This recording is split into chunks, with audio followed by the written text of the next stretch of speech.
श्री शिवाय नमस्तुभ्यं। श्रावण माह महात्म्य, दूसरा अध्याय। ईश्वर बोले, हे महाभाग, आपने उचित बात कही है। हे ब्रह्मपुत्र, आप विनम्र, गुणी, श्रद्धालु तथा भक्ति संपन्न श्रोता हैं। हे अनग, आपने श्रावण मास के विषय में विनम्रता पूर्वक जो पूछा है उसे तथा जो नहीं भी पूछा वह सब अत्यंत हर्ष तथा प्रेम के साथ मैं आपको बताऊंगा। द्वेष न करने वाला सबका प्रिय होता है और आप उसी प्रकार के विनम्र हैं, क्योंकि मैंने आपके अभिमानी पिता ब्रह्मा का 5वां मस्तक काट दिया था, तो भी आप उस द्वेष भाव का त्याग कर मेरी शरण को प्राप्त हुए हैं। अंततः हे तात, मैं आपको सब कुछ बताऊंगा, आप एकाग्रित होकर सुनिए। हे योगिन, मनुष्य को चाहिए कि श्रावण मास में नियम पूर्वक नित्य व्रत करें और पूरे महीने भर प्रतिदिन रुद्र अभिषेक करें। अपनी प्रत्येक प्रिय वस्तु का इस मास में त्याग कर देना चाहिए। पुष्पों, फलों, दांतों, तुलसी की मंजरी तथा तुलसी दलों और बिल्व पत्रों से शिवजी की लक्ष्य की पूजा करनी चाहिए। 1 करोड़ शिवलिंग बनाना चाहिए और ब्राह्मणों को भोजन कराना चाहिए। महीने भर धारण पारण व्रत अथवा उपवास करना चाहिए। इस मास में मेरे लिए अत्यंत प्रीतिकर पंचामृत अभिषेक करना चाहिए। इस मास में जो जो शुभ कर्म किया जाता है वह अनंत फल देने वाला होता है। हे मुने, इस माह में भूमि पर सोएं, ब्रह्मचारी रहें और सत्य वचन बोलें। इस मास को बिना व्रत के कभी व्यतीत नहीं करना चाहिए। फलाहार अथवा हविष्य यज्ञ ग्रहण करना चाहिए। पत्ते पर भोजन करना चाहिए। व्रत करने वाले को चाहिए कि इस माह में शाक का पूर्ण रूप से परित्याग कर दें। हे मुनि श्रेष्ठ, इस माह में भक्ति युक्त होकर मनुष्य को किसी न किसी व्रत को अवश्य करना चाहिए। सदाचारण परायण, भूमि पर शयन करने वाला, प्रातः स्नान करने वाला और जितेंद्रिय होकर मनुष्य को एकाग्रित किए गए मन से प्रतिदिन मेरी पूजा करनी चाहिए। इस मास में किया गया परिशुद्ध निश्चय रूप से मंत्रों की सिद्धि करने वाला होता है। इस मास में शिव के षडाक्षर मंत्र का जाप अथवा गायत्री मंत्र का जाप करना चाहिए और शिव जी की प्रदक्षिणा, नमस्कार तथा वेद पारायण करना चाहिए। पुरुष सूक्त का पाठ अधिक फल देने वाला होता है।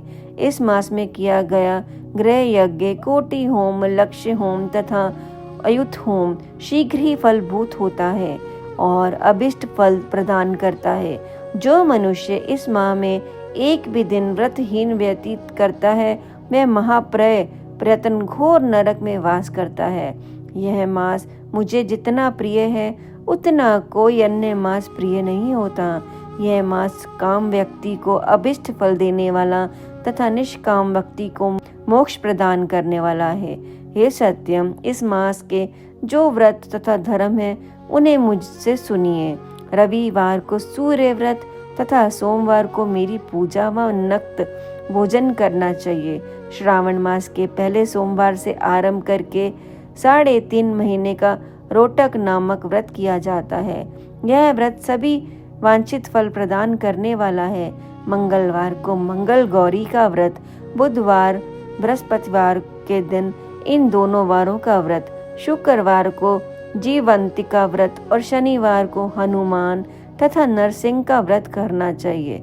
हे मुने, अब तिथियों में किए जाने वाले व्रतों का श्रवण करें। श्रवण के शुक्ल पक्ष की द्वितीय तिथि को ओदंबर नामक व्रत होता है। श्रावण के शुक्ल पक्ष की तृतीय तिथि को गौरी व्रत होता है। इसी प्रकार शुक्ल की चतुर्थी तिथि को दुर्वा गणपति नामक व्रत किया जाता है।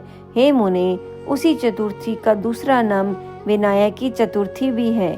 शुक्ल पक्ष में पंचमी तिथि नागों के पूजन के लिए प्रशस्त होती है। हे मुनि श्रेष्ठ, इस पंचमी को रोवर कल्पपदी नामक से जानिए। छठी तिथि को सुपोदन व्रत और सप्तमी तिथि को शीतला व्रत होता है। अष्टमी तथा चतुर्दशी तिथि को देवी का पवित्र रोपण व्रत होता है। इस माह के शुक्ल तथा कृष्ण पक्ष की दोनों नवमी तिथि को नक्त व्रत करना बताया गया है। शुक्ल पक्ष की दशमी तिथि को आशा नामक व्रत होता है। इस माह में दोनों पक्षों में दोनों एकादशी तिथियों को इस व्रत की कुछ और विशेषताएं मानी गई हैं। श्रावण मास के शुक्ल पक्ष की द्वादशी तिथि को श्री विष्णु का पवित्रोरोपण व्रत बताया गया है। इस द्वादशी तिथि को भगवान श्रीधर की पूजा के मनुष्य परम की गति प्राप्त करता है। उत्सर्जन, उपक्रम, सब दीप, सभा के उपक्रम, इसके बाद रक्षाबंधन, पुनः श्रावण क्रम, सर्प बलि और हयग्रीव का अवतार, यह 7 क्रम पूर्णमासी तिथि को करने हेतु बताए गए हैं। श्रावण मास के कृष्ण पक्ष में चतुर्थी तिथि को संकट चतुर्थी का व्रत किया गया है और श्रावण मास के कृष्ण पक्ष की पंचमी तिथि के दिन मानव कल्पादि नामक व्रत को जानना चाहिए। कृष्ण पक्ष की अष्टमी तिथि को श्री कृष्ण का पूर्ण अवतार हुआ। इस दिन उनका अवतार हुआ। अंततः महान उत्सव के साथ इस दिन व्रत करना चाहिए। हे मुनि श्रेष्ठ, इस अष्टमी को मनवादी तिथि जानना चाहिए। श्रावण मास की अमावस्या तिथि को पिठोरा व्रत कहा जाता है। इस तिथि में कुशा का ग्रहण और वृषभों का पूजन किया जाता है। इस मास में शुक्ल पक्ष की प्रतिपदा तिथि से लेकर सब तिथियों के पृथक पृथक देवता हैं।